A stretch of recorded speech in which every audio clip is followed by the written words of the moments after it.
আপনার কথাই ঠিক গোপাল কাকা, আমরা এভাবে নীল চাষ করলে একদিন খেতে না পেয়ে মরবো। যাক সুবল, তুমি যে বুঝতে পেরেছো এটাই সব থেকে বড় কথা।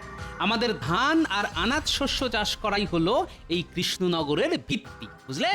শুধু ভাবছে সাহায্যের মুখের উপর না করে দিলে তারা না জানি কি করে বসবে। কোনো ভয় নেই সুবল, আমি মহারাজকে সব জানাবো। এভাবে তো চলতে পারে না। ওই নীল চাষ করার জন্য লাভবান হবে ইংরেজরা, আর এদিকে আমরা না খেতে পেয়ে মরবো। ঠিক ঠিক। শোনো, তুমি সমস্ত চাষিদের গিয়ে বোঝাও ইংরেজদের থেকে নেওয়া দাদন ফিরিয়ে দিতেই হবে, না হলে কিন্তু সমূহ বিপদ। এই বলে রাখলাম, তুমি শুধু একা কেন, আমিও সবার ঘরে গিয়ে বোঝাবো যাতে কোনো চাষি নীল চাষ না করে। হয়তো হাবুল যাচ্ছে। হাবুল, হাবুল শোন না, শোন।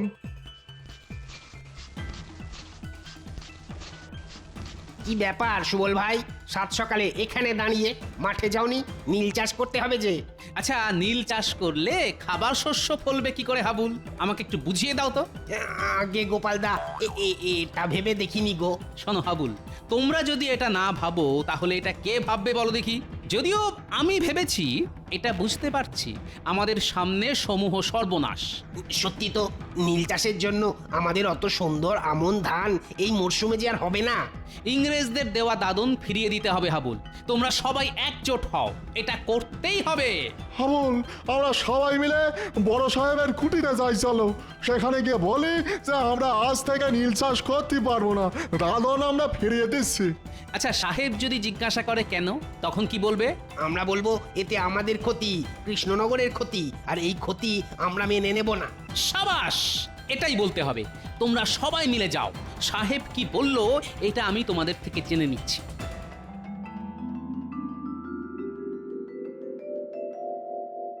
কি ব্যাপারটা কি মন্ত্রী? জমে পিছু যথেষ্ট কমিশন দেওয়া হচ্ছে, তা সত্ত্বেও চাষিরা দাদন ফিরিয়ে দিচ্ছে, নীল চাষ করতে চাইছে না কেন? আমি মানে মানে ঠিক বুঝতে পারছি না, মানে এরকম কেন হলো। তুমি মানে মানে খাটলে হবে মন্ত্রী? মন্ত্রী হয়েছো কেন? আসলে আমি তো আপনাদের হয়ে প্রকাশ্যে কিছু করতে পারছি না, তাহলে সব জানাজানি হয়ে যাবে। ওদিকে গোপাল চাষিদের বাড়ি বাড়ি গিয়ে তাদের এক কাট্টা করছে। তো বুঝতে পারছি চাষিদের আর মুখের ভয় দেখানোয় বাধ্য করা যাবে না। যদি ব্যাটাদের তুলে এনে আচ্ছা করে চাবুক পেটা করা হয় তাহলে ঠিক সুরসুর করে রাজি হবে। ওকে ওকে, তাহলে তাই হোক। হ্যাঁ, তাই করুন, এছাড়া উপায় দেখছি না। ব্যাটা গোপালটা নেতা হয়েছে, আমায় জ্বালিয়ে খাচ্ছে সব জায়গায়।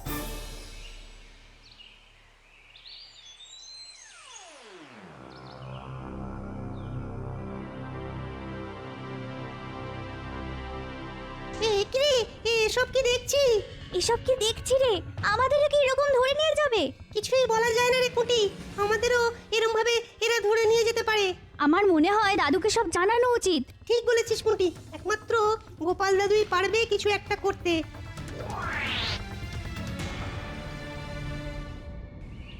উফ, বেশ চড়া রোদ উঠেছে। বেরোবার সময় ছাতাটা নিতেই ভুলে গেলাম, গিন্নি একবার মনে করিয়ে দিল না। ও গোপাল দাদু, আরে দাঁড়াও দাঁড়াও।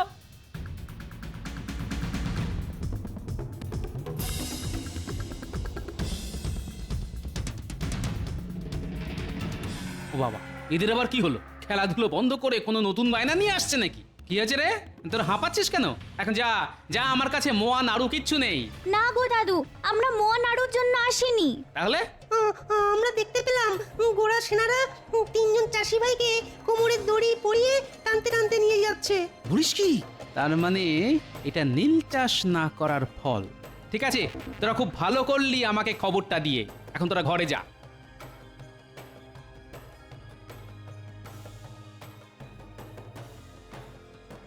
কি ব্যাপার, এত তাবু পড়েছে?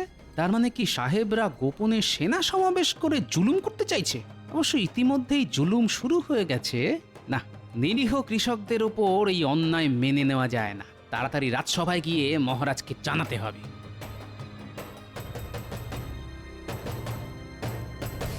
কি ব্যাপার গোপাল, তুমি হলে হাসির আস্ত কুম্ভ, কিন্তু তুমি আজ খুব মনমরা বলে মনে হচ্ছে। এ গিন্নি বকেছে নাকি?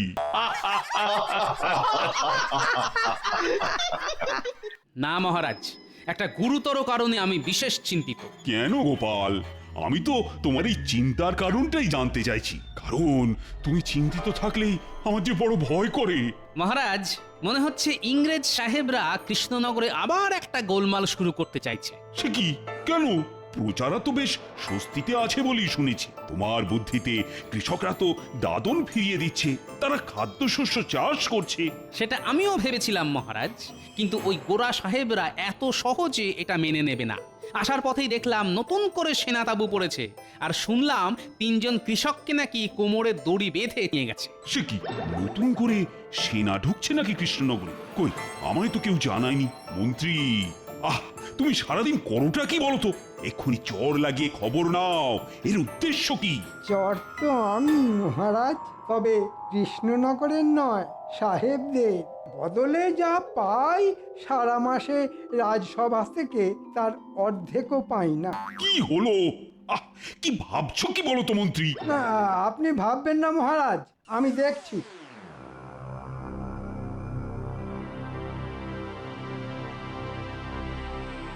কি ব্যাপার? তোমরা আমার প্রজা, কিন্তু তোমাদের চোখে জল কেন? আমাদের সর্বনাশ হয়ে গেছে মহারাজ। আপনি কিছু করুন মহারাজ। আজ সকালে আমাদের 3 জনের স্বামীকে সাহেবদের সৈন্যরা ধরে নিয়ে গেছে। আমাদের স্বামীরা কেউ নীল চাষ করতে চায়নি, তাই। কি সর্বনাশ!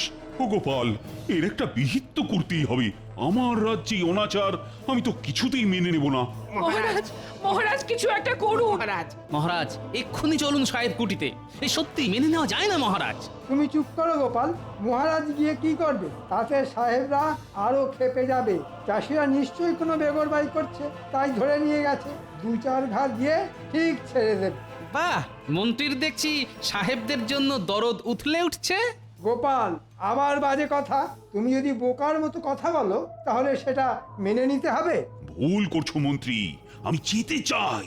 এদের এদের চোখের জল আমি দেখতে পারবো না। চলো চলো একবার সাহেব কুঠিতে যাই, আমি, তুমি আর গোপাল। না মহারাজ, এই সামান্য ব্যাপার নিয়ে ইংরেজদের সঙ্গে সম্পর্ক খারাপ করা ঠিক হবে না। আপনারা যেতে হলে যান, আমি যাচ্ছি না। মন্ত্রী মশাই কি ভয় পেয়েছেন? তোমার যা খুশি তুমি ভাবতে পারো গোপাল, আমার অনেক কাজ আছে। চলুন মহারাজ, দেরি করে আর কাজ নেই।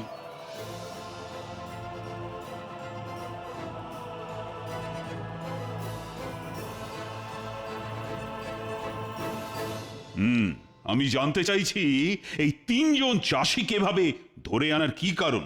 মাই গড, আপনি এটাও জানেন না? ওরা দাদন নেওয়ার সাথেও নীল চাষ খাইতে চাইছিল না, তাই ভাবিলাম ওদের চাপকে সিধে না খাইলে শিক্ষা হইবে না। কিন্তু সাহেব, এটা ঠিক হয়েছিল যে চাষিরা দাদন ফিরিয়ে দেবে, তারা নীল চাষ করবে না। দাদন আপনারা জোর করে দিয়েছিলেন, ওরা স্বেচ্ছায় নেয়নি। আমরা একটু কম বুঝি। দাদন যখন একবার নিয়েছে তখন ওদের খারিতেই হইবে, নইলে মরিতেই হইবে। তাছাড়া দেশ থেকে বড়লাট আসিতেছেন, তিনি আসার আগে জমিটা নীল চাষ শুরু করিতে হইবে। সেই জন্য সেনা সমাবেশ শুরু হইয়াছে। এবার যদি আপনারা বাধা দেন তাহলে জানিয়া রাখুন, আমি আপনাদের ছাড়িয়া দিব না। হ্যাঁ, তাহলে শুনে রাখো সাহেব, আমিও বলে যাচ্ছি, প্রাণ দিতে হলে দেব, তবু কৃষ্ণনগরে নীল চাষ হতে দেব না।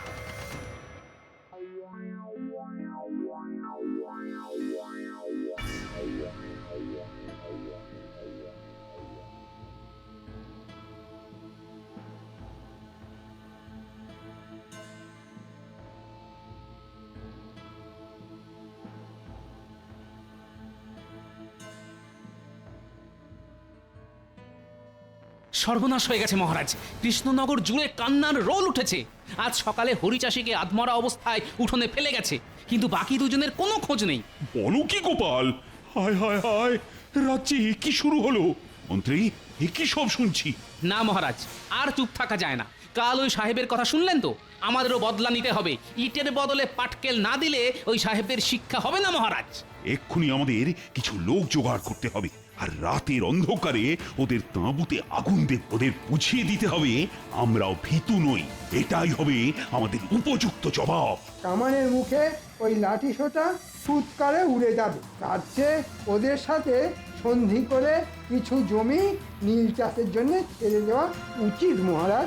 এ কি বলছো মন্ত্রী? ওদের কাছে বশ্যতা স্বীকার করে দেশের জমি ওদের দিয়ে দেব? না না না না না, আমি স্বাধীনভাবে বাঁচতে চাই, এ আমি কিছুতেই পারবো না। কিন্তু মহারাজ, কোনো কিন্তু নয় মন্ত্রী, ওদের একটা জোরালো জবাব দিলে যদি ওদের শিক্ষা হয়। গোপাল, তুমি তুমি সাবধানে সমস্ত আয়োজন করো। লোক জানাজানি হলে কিন্তু পুরো পরিকল্পনাটাই ভেস্তে যাবে। আমি তোমার সাথে আছি। এ হতে দেওয়া যায় না। যেভাবেই হোক বড় সাহেবকে খবরটা দিয়ে সতর্ক করতে হবে, না হলে এই অনর্থ ঘটলে আমায় সাহেব ছেড়ে দেবে না।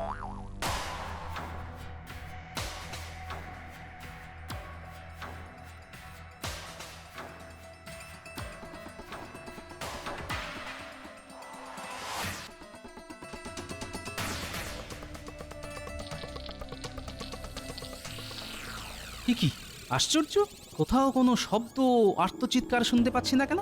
হলোটা কি? তার মানে তাঁবুতে গোড়া পল্টনরা নেই। সম্ভবত ওরা আগে থেকে খবর পেয়ে সরে পড়েছে, কিন্তু এই খবর তো আর কেউ জানে না। তার মানে কি মন্ত্রী? আচ্ছা,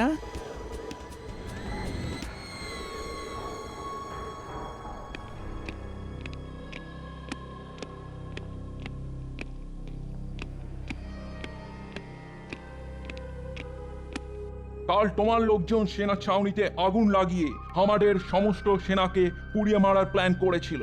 ভাগ্যিস মন্ত্রী সরি গোপন সূত্রে খবর পেয়ে ওদের সরিয়ে নেওয়া হয়েছিল। কি কি বলতে চাইছো তোমরা? মনে রেখো, এর জবাব তোমরা পাবে। আজ সতর্ক করতে এলাম, নিজেদের লোকেদের সামলাও। বড় লাট আসার আগে বড় সাহেব কোনো গন্ডগোল বরদাস্ত করবেন না, মনে থাকে যেন। আপনাদের সাহেবকে বলুন আমাদের দুজন চাষিকে ফিরিয়ে না দিলে বড়লাট আসার আগেই দেশবাসী ওনাকে লাটে তুলে দেবে। একবার মন্ত্রীর নাম বেরিয়েছিল, তার মানে যা ভাবছি তাই। মন্ত্রী ওদের হয়ে গুপ্তচরের কাজ করছে। ওকে, তাহলে এটাই তোমার শেষ কথা? হ্যাঁ হ্যাঁ, এটাই শেষ কথা। গোপাল বোধ হয় সন্দেহ করছে। না, এবার একটু কথা ঘোরাতে হবে। দেখলেন মহারাজ, গোপালের বুদ্ধিতে কি করতে কি হলো। এখন বুঝুন ঠেলা। জানেন তো মন্ত্রী মশাই, এই ঠেলার নাম বাবাজি। না মহারাজ, এখন থেকে একটু চোখ কান খোলা রাখতে হবে। শয়তান আমাদের মধ্যেই আছে।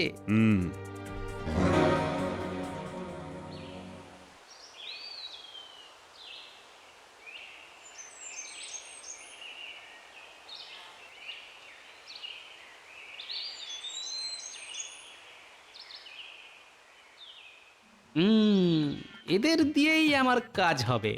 এই পুঁটি, নাপলা, গুলটে, টাপা, তোরা এক দৌড়ে এদিকে চলে আয়। কি গো দাদু? তোরা শোন, মন্ত্রীর গতিবিধির ওপর একটু নজর রাখতে হবে। এই কাজটা আমরা ভালোই পারি। তোরা নজর রাখবি আর আমাকে খবর পৌঁছে দিবি। যা, তোরা এখন গিয়ে খেলতে পারিস, যা। প্রজারা এখন বিধ্বস্ত, ভেঙে পড়েছে। এখনই ওদের এক কাট্টা করে ঝাঁপিয়ে পড়তে না পারলে ওই সাহেবরা ভাববে আমরা ভয় পেয়েছি, তাতে অত্যাচার আরো বাড়বে। শোনো, তোমাদের সবাইকে লাঠি সোটা নিয়ে এক কাট্টা হতে হবে। আপনি বললে আমরা এক্ষুনি প্রস্তুত হতে পারি। আমরা সবাই ইংরেজ কুঠি আক্রমণ করব।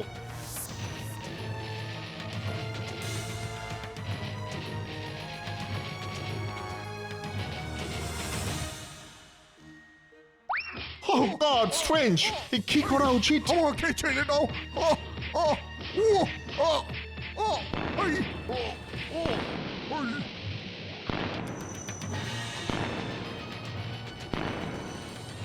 বন্ধুরা, তোমরা কেউ ভয় পেও না। আজকে ওদের ভয় পাবার দিন। ইংরেজ দূর হও, ইংরেজ নিপাত যাও। দিন দিন পরিস্থিতি খারাপে ঠিকে যাচ্ছে। এসব চালিতে থাকিলে তো বড়লাট আসার আগেই আমরা লাটে উঠিব। মন্ত্রীটাও কোনো কাজের নয়, ফুল। এত টাকা নিচ্ছে, ওকে ধরে আনো।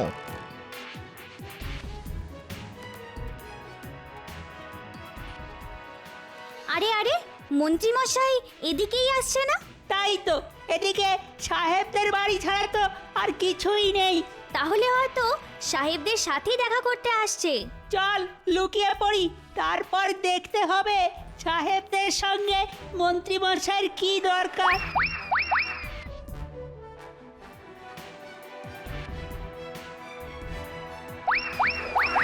নীলছাস তো লাঠে উঠিল, তোমার বুদ্ধিতে কৃষক পেটাইতে গিয়ে ঝামেলা বাড়িল। কিন্তু আমি পিটিয়ে সিধে করে নীল চাষে রাজি করাতে বলেছিলাম, আপনারা তো পিটিয়ে আধমরা করে দিলেন। এখন তো আমাকেও সন্দেহ করছে গোপাল। গোপালের নেতৃত্বে গ্রামবাসীরা একের পর এক আন্দোলন আক্রমণ চালাইতেছে। এদিকে নীলছাসের এই হাল, ওদিকে আবার আক্রমণ। বড়লাট এসে দেখলে সর্বনাশ হইবে, কিছু একটা করে এসব বন্ধ করিতেই হইবে। মন্ত্রী, ডু সামথিং। কিছু ভাববেন না, কান টানলে মাথা আসবে। গোপালের এতবার মহারাজের প্রশ্রয়, ওকে ফ্যাসাদে ফেলতে হবে। কাল ভোররাতে মহারাজের প্রাসাদ কামানের মুখে গুঁড়িয়ে দিন সাহেব। এটা তুমি কি বলিতেছ মন্ত্রী? হ্যাঁ সাহেব, আমি দেখতে চাই গোপাল কোন দিক সামলায়। কালকের মধ্যেই সব ব্যবস্থা করুন সাহেব, আমি আপনাদের পথ দেখাবো। পেছন দিক থেকেই প্রাসাদ আক্রমণ করব আমরা। এখন চলি সাহেব। তাহলে এই ব্যাপার, হ্যাঁ? হ্যাঁ গো দাদু, কি করবে এখন? করার তো অনেক কিছুই আছে রে। তোরা খুব ভালো কাজ করেছিস, খুব ভালো মিষ্টি তোদের পাওনা রইলো। আমার দিকে দেখি সবাই সন্দেহের চোখে দেখছে, তাই এবার একটু ভালো সাজতে হবে। মহারাজ, গোপন সূত্রে খবর পেলাম সাহেবরা রাজপ্রাসাদ আক্রমণের ছক কষছে। তা আমাদের কি এখন করা উচিত? তাই বলি কি, আমাদের এখানে থাকা ঠিক নয়। কয়েকটা দিন সবার নিজের বাড়িতে গা ঢাকা দিয়ে থাকা উচিত। আপনিও কয়েকটা দিন অন্য কোথাও চলে যান মহারাজ। আহা মন্ত্রী, কি বললেন! অসম্ভব কথা বলুন না তো মন্ত্রী। এই বিপদের সময়ে আমি প্রাসাদ ছেড়ে চলে যাব? না মানে ভালোর জন্যই বলছিলাম। সবাই মিলে বুক চিতিয়ে লড়বো। তোমরা সবাই আছো, আর গোপাল তো আছেই। এত ভয় পেলে তো ওরা পেয়ে বসবে। আমি নেই মহারাজ, গোপাল সাহেবদের অকারণে চটাবে, আর আমরা কামানের মুখে খামোকা জীবন দিতে পারবো না। আমি চললাম, কয়েকটা দিন গা ঢাকা দিয়েই থাকি। কি তোমার তোমার এত স্পর্ধা মন্ত্রী? ওকে যেতে দিন মহারাজ, ওর মতো মানুষের দেশ রক্ষায় কোনো প্রয়োজন নেই। সব ভুলি উড়ে যাবে, আগে তো বেঁচে থাকো। চলি, তোমরা বেঁচে থাকলে আবার দেখা হবে। মহারাজ, আমাদের বিপদ আসন্ন, আসল শয়তানটা গেছে। এখন আলোচনায় বাধা নেই। আপনারা সবাই বলুন, রাজ্যের এই বিপদে আপনারা সঙ্গে আছেন তো? হ্যাঁ নিশ্চয়ই। যা করার আজই করতে হবে মহারাজ। আজ ভোর রাতেই হামলা হবে, আমি নিশ্চিত। আপনাদের যা করতে হবে শুনুন। ব্যাস, আপনারা সারা গ্রাম ঘুরে লোকজন আর লাঠি ইট পাথর নিয়ে প্রস্তুত থাকবেন। আমি কয়েকজনকে নিয়ে এদিকে ফাঁদটা পাতি। বেশ, তবে তবে তাই হোক গোপাল। তোমার উপর আমার যে অনেক ভরসা।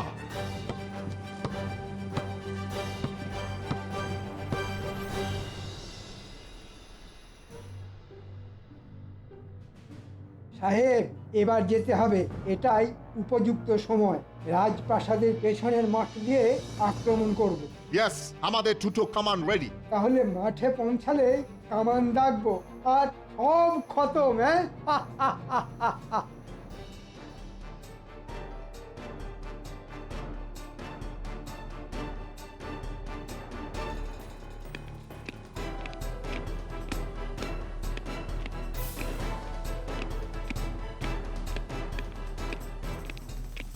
মহারাজ দেখছেন? বিলক্ষণ। এখন উপায়? চিন্তা করবেন না মহারাজ, দেখুন।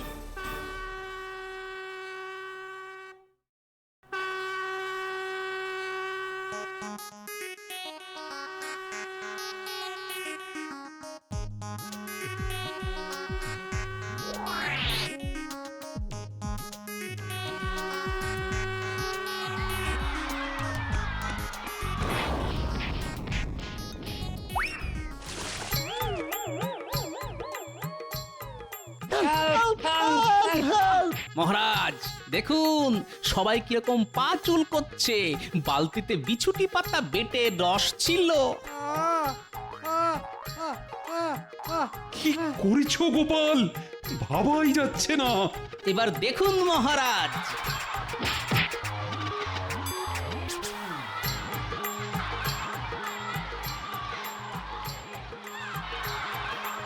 সেনাপতি আগে মহারাজ, এদের সবাইকে বেঁধে বন্দি করো। ও আমাকে বাঁচাও, ওরে বাবা, আমাকে আমাকে ছেড়ে দাও গোপাল। এ কি? কে কে এটা? মহারাজ, ইনি হলেন আমাদের রাজ্যের শুভাকাঙ্ক্ষী মন্ত্রী মশাই। আজই ওকে শেষ করব। ধৈর্য ধরুন মহারাজ, মন্ত্রীকে শাস্তি দেওয়ার সময় পাবেন। আগে সব কটাকে বেঁধে নিয়ে চলুন ওই সাহেব কুঠিতে। আমাদের দুইজন চাষি এখনো ওখানে বন্দী। মন্ত্রী, দেখাও চাষিদের কোথায় লুকিয়ে রাখা হয়েছে।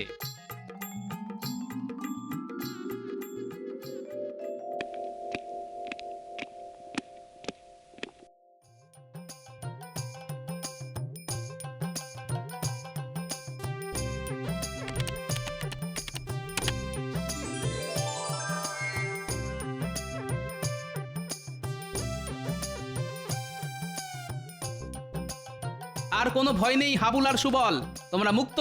মহারাজ, সব কটা ইংরেজকে গারদে বন্দি করতে বলুন। বড়লাট এলে রাজ্যের মানুষই তার সামনে এদের শাস্তি দেবে। মহারাজ, ভুল হয়ে গেছে মহারাজ, মাফ করে দিন। ছি ছি মন্ত্রী, ছি! তুমি এতটা নীচ! অর্থের জন্য নিজের দেশকে বিক্রি করতে চাও? এর বিচার আমি নয়, প্রজারাই করবে। শাস্তি ওরাই দেবে। ভাবতে অবাক লাগে, আমার রাজসভার মন্ত্রী কিনা দেশদ্রোহী।